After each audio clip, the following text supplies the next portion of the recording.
एक दिन राजकुमार सिद्धार्थ अपने चचेरे भाई देवदत्त के साथ बाग में घूमने के लिए गए।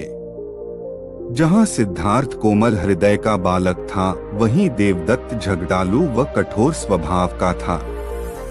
सिद्धार्थ की सभी प्रशंसा करते थे। देवदत्त की प्रशंसा कोई नहीं करता था। इसलिए देवदत्त मन ही मन सिद्धार्थ से जलता था। जहां वे दोनों घूम रहे थे, उनसे थोड़ी ही दूरी पर एक हंस उड़ रहा था। उस हंस को देखकर सिद्धार्थ बहुत प्रसन्न हो रहा था। तभी देवदत्त ने कमान पर तीर चढ़ाया और हंस की ओर छोड़ दिया। तीर सीधा जाकर हंस को लगा। वह घायल हो गया और छटपटाकर नीचे गिर पड़ा। सिद्धार्थ ने दौड़कर उस घायल हंस को उठाया। उसने हंस के घायल शरीर से बह रहे लहू को साफ किया और उसे पानी पिलाया। तभी देवदत्त वहां आ पहुंचा। उसने क्रोध से सिद्धार्थ की ओर देखा और बोला, इस हंस को चुपचाप मुझे दे दो सिद्धार्थ, इसे मैंने तीर मारकर नीचे गिराया है। नहीं, सिद्धार्थ ने हंस की पीठ सहलाते हुए उत्तर दिया, मैं इस हंस को तुम्हें नहीं दे सकता। तुम निर्दयी हो, तुमने इस निर्दोष हंस पर तीर चलाया है। यदि मैं इसे न बचाता तो इस बेचारे की जान चली जाती। देखो सिद्धार्थ, देवदत्त उसे घूरकर बोला, यह हंस मेरा है। इसे मैंने तीर मारकर नीचे गिराया है। इसे चुपचाप मुझे दे दो। यदि नहीं दोगे तो मैं राज दरबार में जाकर तुम्हारी शिकायत करूंगा। सिद्धार्थ ने उसे हंस देने से साफ साफ मना कर दिया। देवदत्त राजा शुद्धोदन के दरबार में जा पहुंचा और सिद्धार्थ की शिकायत की। शुद्धोदन ने उसकी शिकायत को ध्यानपूर्वक सुना, फिर सिद्धार्थ को बुलावा भेजा। कुछ ही देर में सिद्धार्थ हंस को लेकर राज दरबार में उपस्थित हो गया। राज दरबार के ऊंचे सिंहासन पर राजा शुद्धोदन बैठे थे। आसपास के नीचे आसनों पर राज्य मंत्री तथा अन्य पदाधिकारी बैठे थे। कई सैनिक हथियार लिए द्वार के निकट खड़े थे।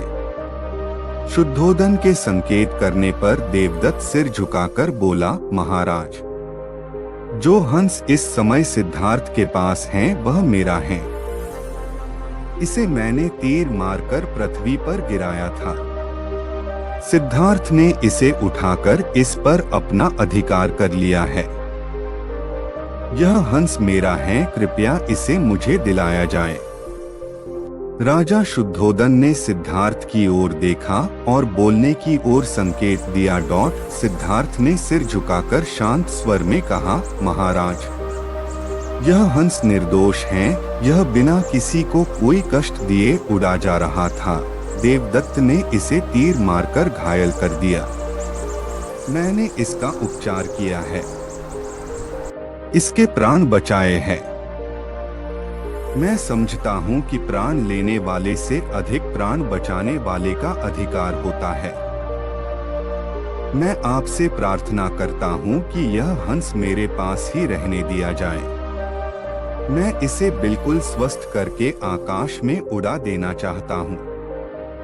शुद्धोदन ने अपने सभासदों से विचार विमर्श किया। वे सभी एक ही स्वर में बोले, महाराज, राजकुमार सिद्धार्थ का कहना बिल्कुल ठीक है।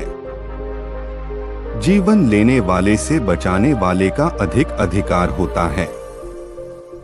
अतः हंस राजकुमार सिद्धार्थ के पास ही रहने देना चाहिए। राजा शुद्धोदन ने सभासदों की बात मान ली। उन्होंने सिद्धार्थ से कहा, इस हंस पर तुम्हारा अधिकार है, तुम इसे ले जा सकते हो। एक स्त्री का एक ही बेटा था, वह भी मर गया तो रोती बिलखती वह महात्मा बुद्ध के पास पहुंची और उनके पैरों में गिरकर बोली, महात्मा जी, आप किसी तरह मेरे लाल को जीवित कर दें। महात्मा बुद्ध ने उसके प्रति सहानुभूति जताते हुए कहा, तुम शोक न करो। बुद्ध ने उस महिला को सत्य बताने के लिए सराहना देते हुए कहा, में तुम्हारे बेटे को जीवित कर दूंगा, लेकिन एक शर्त है कि तुम किसी ऐसे घर से भिक्षा के रूप में कुछ भी मांग लाओ जहां किसी व्यक्ति की कभी मृत्यु न हुई हो। उस स्त्री को कुछ तसल्ली हुई और दौड़कर गांव पहुंची। अब वह ऐसा घर खोजने लगी जहां किसी की मृत्यु न हुई हो। बहुत ढूंढा, लेकिन ऐसा कोई घर उसे नहीं मिला। वह निराश होकर महात्मा बुद्ध के पास आई और वस्तुस्थिति से अवगत कराया। तब बुद्ध बोले, यह संसार चक्र है।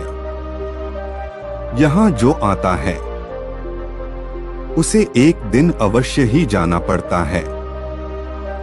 तुम्हें इस दुख को धैर्यता से सहन करना चाहिए।